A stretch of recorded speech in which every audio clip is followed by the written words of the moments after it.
అబ్బో ఇక్కడ కేజీ చీరలు కొంటే అర కేజీ చీరలు ఫ్రీ అంట మంగళ్య షాపింగ్ మాల్ కేజీల్లో సేల్ టన్నుల్లో ఆనందం. बहुत आनंद है कि एक पारिवारिक कार्यक्रम लग रहा है.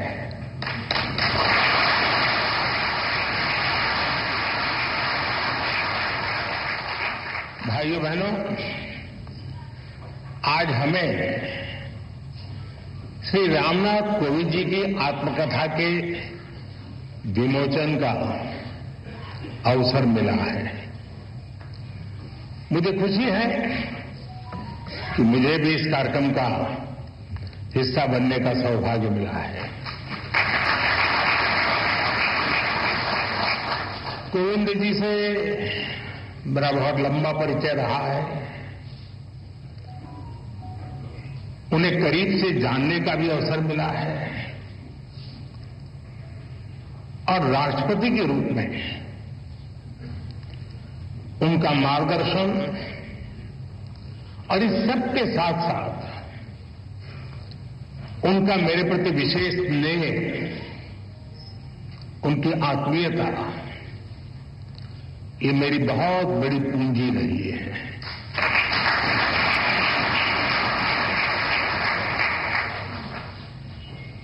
मैंने उनके जीवन को जितना समझा है, उनकी कार्यक्षमताओं को जितना जाना है, मैं पूरे विश्वास से कह सकता हूं कि श्री रामनाथ कोविंद जी की ऑटोबायोग्राफी अपने आप में भारतीय लोकतंत्र और भारतीय समाज के लिए एक धरोहर बनेगी.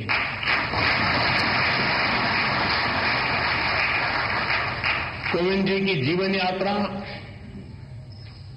समाज और राष्ट्र के लिए उनका योगदान, ऐसा कितना कुछ है जिसके बारे में मैं विस्तार से बात कर सकता हूं. लेकिन बुक रिलीज में केवल कर्टन रेजर ही होना चाहिए. आप सब किताब का पूरा लाभ पढ़कर ही लें तो ही ज्यादा अच्छा है.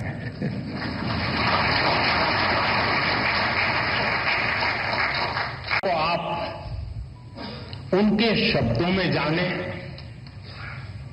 उनकी लेखनी को, उनके अनुभवों को देश की नई पीढ़ी पढ़े. इससे हर किसी को काफी कुछ सीखने को मिलेगा. मैं रामनाथ कोविंद जी को इस आत्मकथा के लिए बहुत बहुत बधाई देता हूं. साथियों, कोविंद जी ने अपनी इस पुस्तक को बहुत ही सटीक नाम दिया है, Triumph of the Indian Republic, my life, my struggles. कहने का भाव ये कि जीवन और जीवन के संघर्ष उनके व्यक्तिगत है, लेकिन उन संघर्षों के परिणाम स्वरूप मिली जीत भारत के गणतंत्र की है, भारत के लोकतंत्र की है. साथियों, हम सब अक्सर अनुभव करते हैं कि इंसान का एक स्वभाव होता है, लोग अपनी सफलता का श्रेय खुद को देते हैं और जीवन की मुश्किलों के लिए, कठिनाइयों के लिए समाज को जिम्मेदार ठहराते हैं. लेकिन जब हृदय उदार हो, भारतीय संस्कार हो, तब व्यक्ति समाज की कमियां निकालने में समय नहीं गंवाता. वो उसके सकारात्मक पक्ष पर फोकस करता है. वो अपनी सफलता में समाज को बराबर का भागीदार मानता है. कोविंद जी की आत्मकथा और उसका शीर्षक इसके उदाहरण है. आप उनका जीवन देखिए। एक बेहद सामान्य परिवार में कानपुर देहात में उनका जन्म हुआ। कोविंद जी ने अभी भी कुछ वर्णन किया और अपनी किताब में भी लिखा है कैसे गर्मी के मौसम में एक दिन उनके घर में आग लग गई। उनकी मां अपनी चिंता छोड़कर घर की चीजों को बचा रही थी।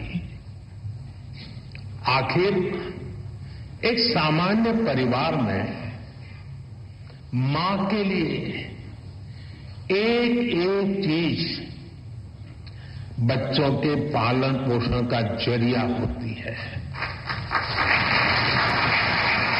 उसी कोशिश में आग में फंसकर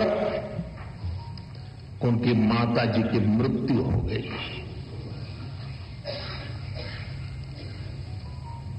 आप कल्पना कर सकते हैं